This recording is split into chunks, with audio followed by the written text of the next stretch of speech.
Metzler. And Joe Metzler for the Minnesota Real Estate Daily. Hey, remember last year's first-time homebuyer tax credit? I do. Sure do. Now that was a popular tax credit that provided up to $8,000 for first-time homebuyers and up to $6,500 for move-up buyers, people who had an existing house and were going to buy another one. Now, that tax credit was, part of Obama's what I call failed economic recovery package. It was, I don't know, I wasn't a fan of it. I just really wasn't a fan of it at all. Giving away money is not really a good idea, generally speaking. Well, no, it encouraged people to, it wasn't a good idea. But here's the big thing about it. Ultimately, it cost you, the taxpayer, $29 billion. That's me too. That's you too. $1 billion. That's billion with a B, and it went to 4 million taxpayers. And it really didn't do anything but screw up the natural real estate market. It forced people who were going to buy a house anyways. It just moved them up.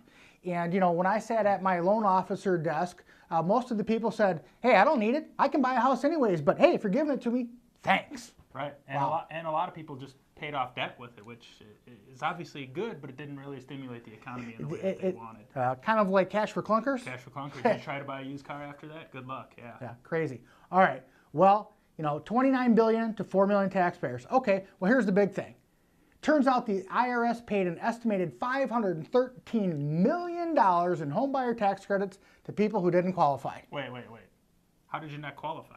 Isn't it just cut and dry? Doesn't that just make sense? Apparently most of the money went to about $326 million, went to about 47,000 taxpayers who didn't qualify as first-time home buyers because evidence they already owned a home. Taxpayers who were claiming credits and were actually prison inmates. Taxpayers who bought homes before the credit was enacted. And gee, what a shock. People who actually didn't even buy a house. Now, fast forward, of course, the IRS has said that they've taken steps to strengthen controls and to help prevent the issuance of inappropriate homebuyer credits. They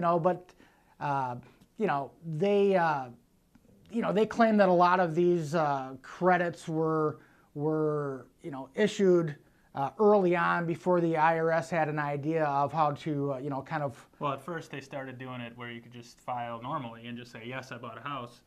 Then they did it where you had to do a paper claim.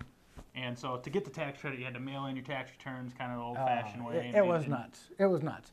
Well, the IRS said that their agency, has worked hard to, to enforce a complicated tax credit code.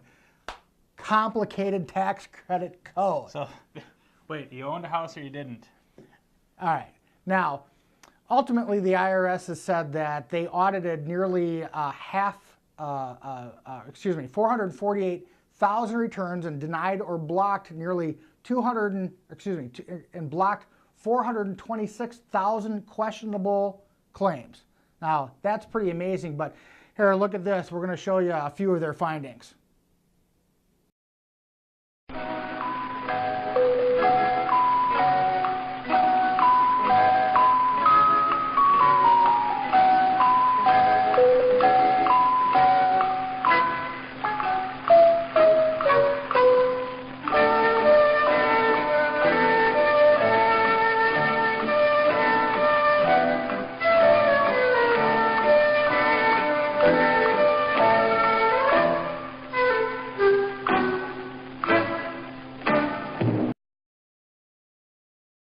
So Tom Petters was a first-time buyer?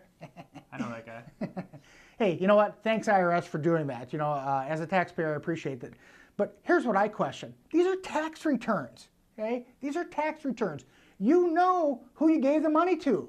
And there's some unemployed people who would definitely take some commission to go get that money back. What did we say, $500 million? How about you go out and recover all the money, that you paid to these people who didn't qualify? I don't know. You can just see our frustration. Anyways, as we talk about this stuff, if you have any things that you'd like us to talk about, any information that you have, send us a quick email, a quick note or whatever, and maybe we'll do a video on that. My name is Joe Metzler. This is Eric Metzler. This is the Minnesota Real Estate Daily. We'll see you next time.